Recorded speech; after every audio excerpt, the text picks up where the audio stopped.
So yung red eye flight at saka yung red eye flight at saka red eye effect. So same word but different meaning. So yung red eye effect, yun yung effect daw nung effect sa mata ng tao dahil na masyadong malapit yung camera flash. Di ba? Kaya nga ngayon, di ba minsan ang flash minsan meron ng walang flash, di ba? Or meron na silang antidote dun sa maanong flash kasi pag malapit sa mata yun, syempre magkakaroon ka ng red eye effect.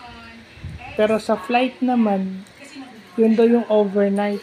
Bawa may flight ka ng 11 to 12 hours, yun, red eye flight na yun. Yung nasa ere ka ng overnight to your destination. Diba? So, yun daw yun. So, alam ko na ngayon pag sinabing red eye flight at saka red eye effect. So, yun lang po.